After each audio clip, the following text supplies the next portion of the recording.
Христианские притчи. Наследие святых отцов. На мосту.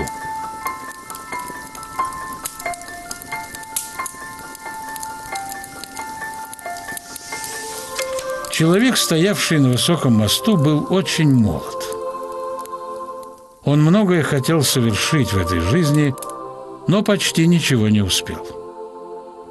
Любимая девушка от него отвернулась, все его предали, никому он был не нужен.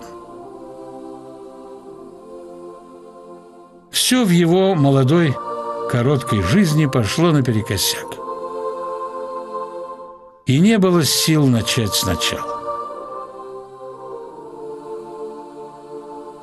Он сжег за собой все мосты.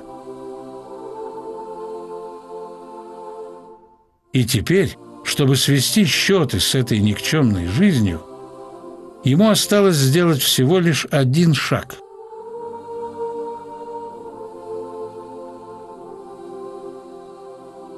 Ссутулившись, он стоял на самом краю пропасти, разверзшейся под его ногами, и в последний раз глядел вниз на мельтешение городских огней. Молодой человек тяжело вздохнул и подался вперед, как вдруг... «Добрый вечер!» — неожиданно прозвучал надтреснутый старческий голос.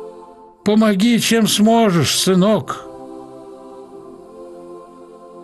Молодой человек невольно отшатнулся назад от пропасти и растерянно похлопал себя по карманам.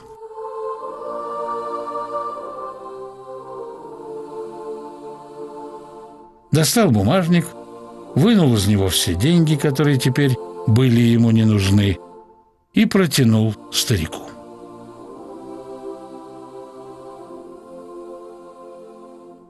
«Это не мне, сынок», — ответил старик. «Тут совсем рядом живут две девочки-сиротки. Голодают они, заброшенные и неухоженные. Отнеси им деньги. Помоги, сынок».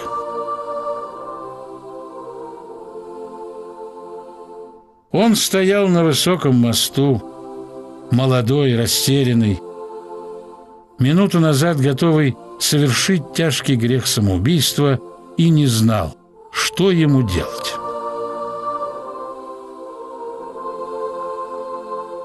«Хорошо», — неожиданно для самого себя согласился он. «Давай адрес, я отнесу». Эти деньги, подумал он, могут стать спасением для несчастных сироток, а потом я снова вернусь сюда. И чем дальше молодой человек уходил от моста, тем меньше решимости свести счеты с жизнью у него оставалось. Плечи его распрямлялись, шаг становился увереннее.